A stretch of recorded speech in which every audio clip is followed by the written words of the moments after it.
Hi, this is Kendra from Pencil and Pigment, and today I wanted to talk about sort of a gentle approach to drawing challenges. Now, drawing challenges can be a lot. They can be extreme, they can be difficult, they can be hard, they can be frustrating, they can be a lot of things. But there are some ways to do them that are a little bit gentler and a little bit kinder to yourself, to the art. I am going to spend all of 2025 doing back-to-back drawing challenges every month. I would say that's kind of a lot, but I've done it before, especially with some overlapping ones, so I know what I am capable of in the time that I have with the types of things I like to draw and how long it takes me to draw or paint and create. So I am doing this video 3 weeks early prior to January, kicking off and starting this whole year-round thing. Now, for me, it would behoove me to lay out a 12 block thing and sort of start to figure out for each month what sketchbook, what drawing idea, and I may still do that, but that is very specific and unique to me. So what I wanted to do for this is just do something that could be specific and helpful to you. If you're thinking about doing a drawing challenge, if you're thinking about doing more art in 2025, if you're thinking about drawing things for you, if you've spent years and years and years drawing things for other people, commissions, things like that, it can be really, really fun to return to your roots, return to your hobbies. You know, when your hobby becomes your job, what happens to your hobbies? Doing things for you. And an art challenge is very much something you do for yourself. It is something that, ooh, I need to cough, hold on. Sorry about that. It is something that sort of tests your limitations, tests your growth. It really pushes you as a creator to sort of hunker down, have some sort of time management, to prioritize what you enjoy, what you want to do, to utilize the supplies you already own, figure out things you haven't used in a while, things that, you know, you may have never used, and this is a good excuse to sort of break them out and do that. But as it pertains to a gentler approach, there are many different ways to go about that. So one of the things I'm doing to be gentle to myself for January and kicking off the whole year's worth is I'm going to work small. This is an A6. I have many A sizes. I have A5s I need to fill. I have a couple A4s I need to fill. So starting off with one of the smallest size sketchbooks is a very gentle way to do that. Now this has 48 one-sided pages, plus I do the inner and the cover. That'll be 50 pages. So I'm not going to do a 50-page sketchbook in February because there's only 28 days. So I'm going to do this in one of the larger months. Again, January, there's 31 days. You may think, do those extra days, 3 days even, make a difference? They do. Every extra day makes a difference. So that is why this is calculated that way. Again, I have filled several of these already. I will link my sketchbook tour playlist so you can see the different ways I have filled this. And I am going to start off the year with something I know I already enjoy drawing, and that's animals. But I'm going to do it in a way I've never done it before, and that will keep me excited and interested. These are all ways you can integrate into a drawing challenge and have it not be so intense and overwhelming. Find what you love to draw. Go through and cull everything you've ever done. Now, I'm not saying go through and look at everything you've saved of what other people have done, because I will be the second person to tell you that what I like to look at and what I like to save is not what I like to create. That's a very important distinction. And once you start to realize the patterns of subject matter repeating, that's what you like to create. That is your happy spot. That is your happy place. If you're trying to level up in 2025, ways you can do that gently is work a little bigger, add a little bit more time. So if you normally spend 30 minutes or 1 hour working on it, change it to 45 minutes or 75 minutes and take more time. either by slowing down or adding more details, and that will level up your art as well. But if you're doing this gently, find your subject matter. So I do a lot of animals. I love animals. They're my favorite. I love birds a lot. I've done one of these exclusively all in birds. It was the blue one. Now this is a discontinued product. That is one of the reasons why I own so many of these. I purchased these as they were getting rid of all of them. So this is something that I am going through and using up all the sketchbooks I have left that were the hardest ones to fill, that I have really not wanted to fill. And one of those is orange. Orange is a difficult color. It just is. It's not a color I gravitate towards. It's not a color I use a lot. So that in it of itself is going to be a little bit of a challenge. Which again was probably why I bought this. There aren't a lot of orange sketchbooks in the world. So I'm going to do animals that have gone extinct. Now I have done endangered animals. I have done animals of specific regions. I have done birds of the world, national birds. I've just done a lot of animals in these past couple years, and you can see that in my sketchbook tours. But I've never done extinct animals. So what I've done is I've gone online, and Wikipedia has a list of extinct species, and then it's organized into subgroups by region. So if I wanted to be specific, I could do African animals extinct in the Holocene. Like I can be very, very specific. However, there aren't, 50 of those. So I'm going to have to move to different continents, different countries, and make sure that I kind of do this worldly, make sure it's inclusive. I just love African animals and I play favorites there anyway, but this is a great way for me to include birds, which I love. A great way for me to include dinosaurs, which I love. I did a drawing challenge, the World Watercolor Month, that was all dinosaurs, which is in the playlist if you're interested. So this is being gentle to myself by picking a subject matter that I am very familiar with, that I'm very comfortable with, that I enjoy doing, in a size that doesn't take me a lot of time. Now, this paper is not the best. I do not have gesso and sizing medium, so I cannot do watercolor in here. It's just not sized. So this is going to be a dry media thing, and I work fairly quickly. The closest color I have to this orange, if I want to color match, is a dark cadmium orange, and this is a Polychromos by Faber-Castell. It's a very soft colored pencil. It's pretty close. And I'll either incorporate this orange somehow in there. And what I'm thinking about doing is on one side of the page making a little bit of notes, like the name, the year it went extinct, maybe where it's from. And then because I'm not familiar with a lot of the extinct animals, I wasn't alive then, I've never seen, like the great auk, that is a descendant of penguins. I'm familiar with that one. I've drawn that one several times. Or the dodo bird. I'm familiar with that one. I've drawn that several times too.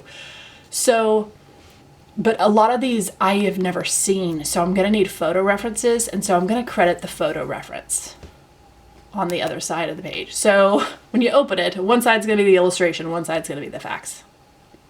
Because again, I need references for some of these things because I'm just not familiar. Like I don't know all the ins and outs of every dinosaur. There's just too many. And then I'm going to have to make a list because I want it to be sort of even. I want to make sure I include aquatic things, I include land animals, not just all dinosaurs, not just all birds. So I'm going to have even numbers. That's what the note page is for. I'm going to make some notes. Now, in doing drawing challenges, I am making up my own. And in doing so, I am ensuring that I will not be underwhelmed and bored, which would take my progress, and I am not overwhelmed and stressed out, and that would tank my progress. I am making up my own drawing challenge. I'm not going to have a prompt thing. I'm not going to post anything. It's just going to be this video. You and I are going to know, but no one on Instagram is going to have any idea what I'm doing in my life, except for, when I post some of my planner things. So that is one way to remove a ton of stress and pressure, is not to do a huge organized drawing challenge. The second way is not to follow exact prompts. The more specific a drawing challenge becomes, the harder it becomes and the more stress and the more pressure it puts on you. And you may think, oh no, it's fine, but it's still there. It could be subconscious, it could be underlining. You could have emergencies or things that pop up, and it's just really, really hard to gauge those. So I'm not going to have specific prompts. I'm going to have a huge list of extinct animals and things bookmarked so I can pull them quickly, or maybe I'll have a saved folder of reference photos. I'm allowing myself 3 weeks of prep for this. And again, that is a kindness to myself to make sure that I have all the notes and everything prepped and taken care of. That is one less thing I'll have to worry about, I'll have to think about. So when this starts, when January 1st starts, all I have to do is draw. I don't have to go looking for reference photos. I don't have to go looking for ideas. I've already culled that, I've already put that together. Now, if you have a sketchbook and you want to do a drawing challenge, and maybe the ones online aren't it, or you find one that you really, really love, but it's a lot. And there's 31 days in January. That is a lot. That's a huge month. You could do every other day. You could do once a week. You could do twice a week. You could take one drawing challenge and stretch it out over 3 months, over 6 months. Again, the results are there after you're done. Once you're done, you have an entire filled sketchbook. Just because the prompt says this is the month we're doing it in, doesn't mean you have to do that. Again, the best way to do this is what's best for you personally. Now again, I'm squishing all this into a 31-day month. I will have tons of days back to back where I'm doing 2. Which is totally fine, because that will allow me some days where I only have to do 1. On days where I'm tired, on days where I'm stressed, if we have a medical emergency, if there's a problem in our lives, I can just whip out and do 1 quick. And I can organize that in my lists. Things that'll take more time to draw, things that take less time to draw. So on hard days where I don't have a lot of time, I can pick one from the other list. I can make it easier on myself. I can include insects that have gone extinct. Those are kind of small. I can do them kind of small. I don't have to. I can fill the page with one. But these are just options and things that I have in the back of my mind as emergency backups when doing this. Because this is a marathon, it's not a sprint. You need to hydrate, you need to sleep well, you need to eat right. You need to make sure that the things in your life aren't taking your creativity and your will and want and need to be creative. So if one of your New Year's resolutions or New Year's goals or something you just want to do more of is draw and create, there are ways to be gentler in this. I mean, you could literally make one sketchbook last a whole year. I mean, you're getting your dollar's worth. You can work really, really tiny on the page and do collage-like elements. You don't have to draw it all. The whole thing could be collaged. There are so many different mediums and choices. If you open it up to a sort of mixed media sketchbook and allow for, even in dry media, you could allow for pastels, ink, colored pencils, graphite, charcoal. You'd have to spray it. But what it does is on days where you're feeling more ink, you can do that. On days where you're feeling more pastel, you can do that. And it all blends and it all works together because it's a mixed media sketchbook. You've opened up that thing. The more specific you get, the harder you make the challenge and the potentially more stressful the whole thing could be.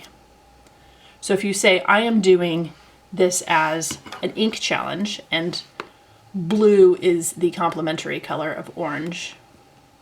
So if you're saying I'm doing blue on every single page, one, you got to make sure you have enough blue.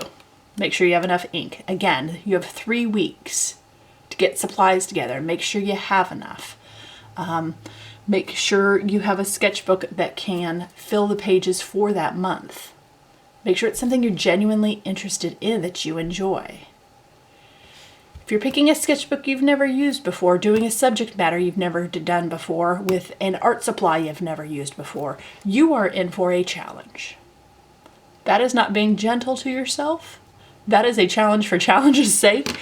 That is I would call that probably an advanced artist move. And if you're looking to do that, then absolutely go for it. I support you. I'm here for you.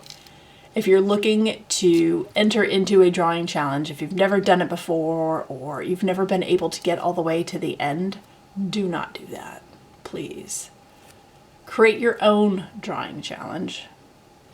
Don't have specific prompts every day. That adds an extra layer of stress. It really narrows down what you can and can't draw. And if you're not in the mood for that, and you can't force yourself to be in the mood for that, it's going to be really hard to draw and create that. It just is. I've done enough drawing challenges to know that when you make it super specific and you're not in the mood, it becomes harder. You end up staring at the page for an hour and wasting an hour of your time. I've done that many, many days and many, many hours in a row. So that is not how I'm doing this. This will probably be mixed media, colored pencil and ink. Again, it's one of my favorite subject matters. It's animals, and I'm not going to be underwhelmed and bored because I've never done extinct before. But again, I'm not following anyone's specific drawing challenge, and I'm not going to have specific prompts.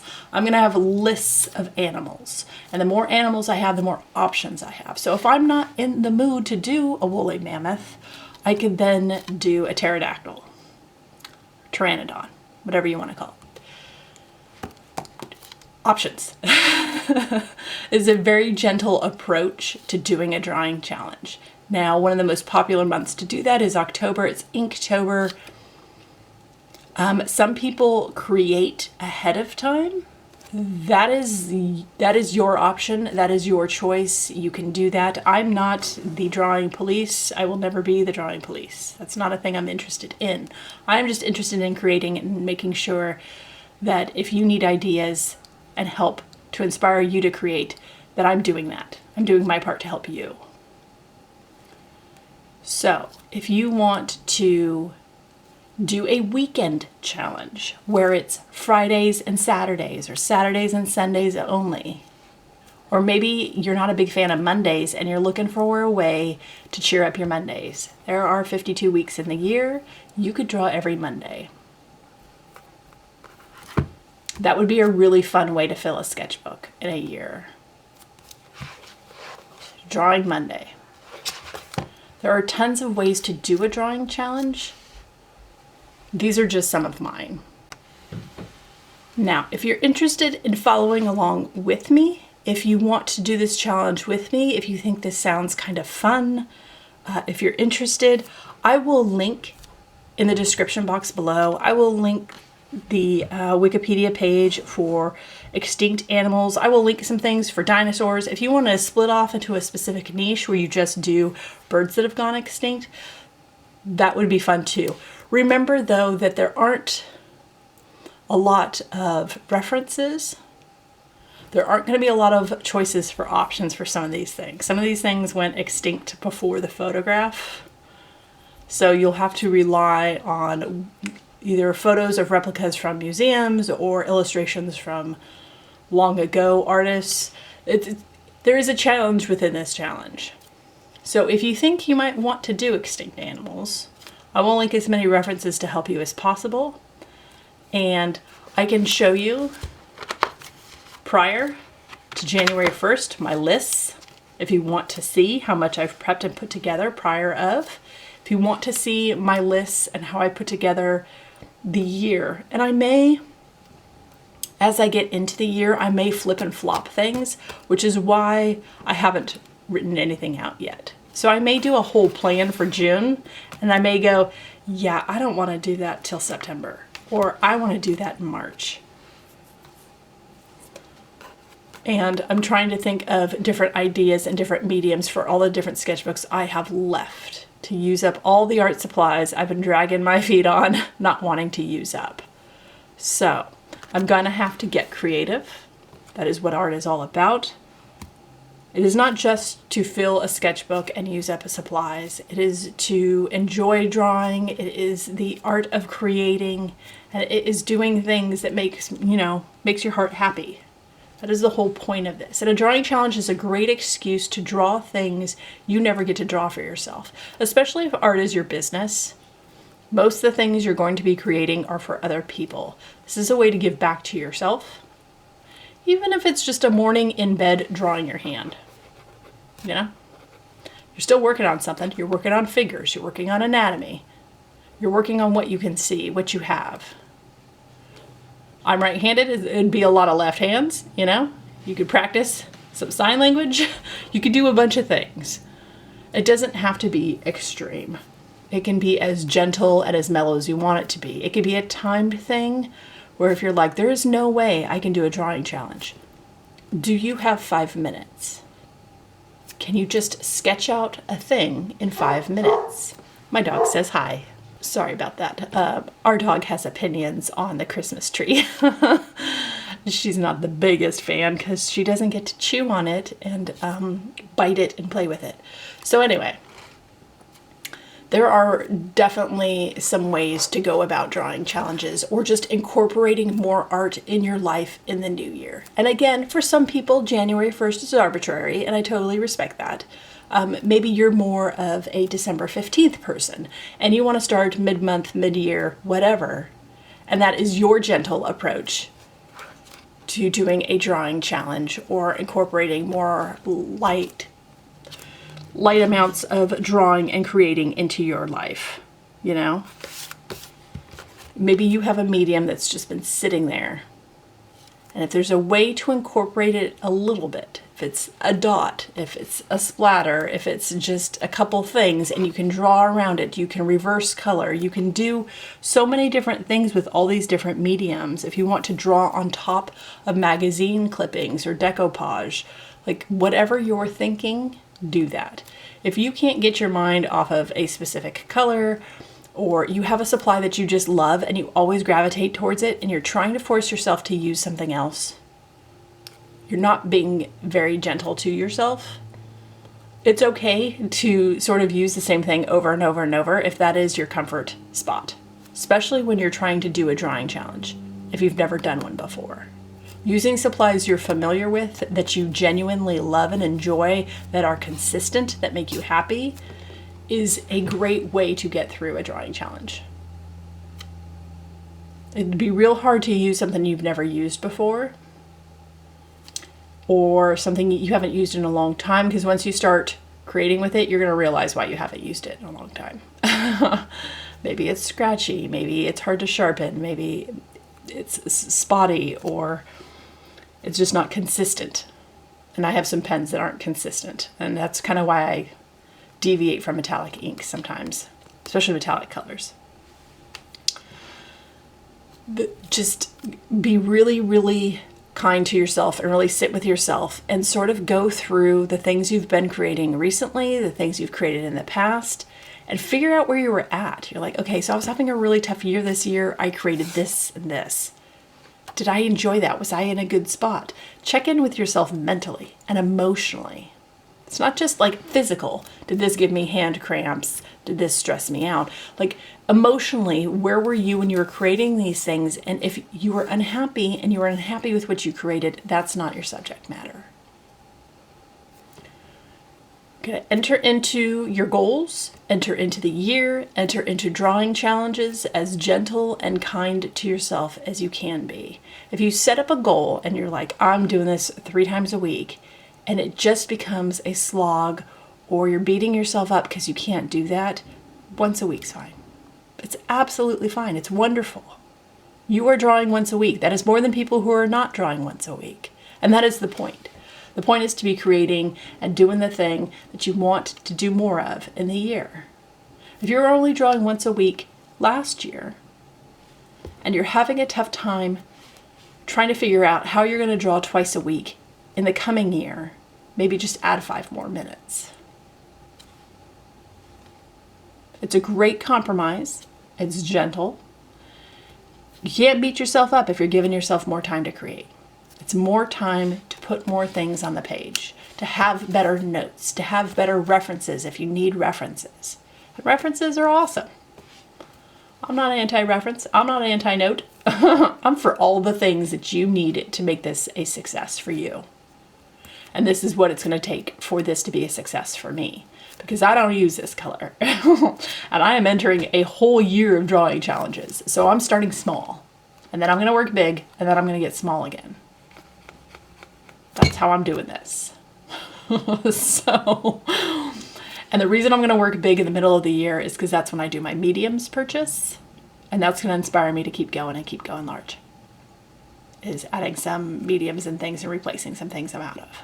So it's all lined up and strategic for me. Figure out how to line up and make this strategic for you. How to make this work. There are tons of ways. If you have additional tips, ideas, things, or you just want to talk about your goals and resolutions for 2025, put them in the comment section below. People love reading those comments. I love reading those comments. I will respond back. We're all in this together. You are my people. I am your people.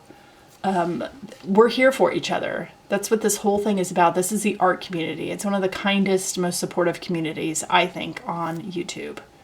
And we're definitely the most creative. So we should be inspiring and assisting each other, lifting each other up, pulling each other up by the hand.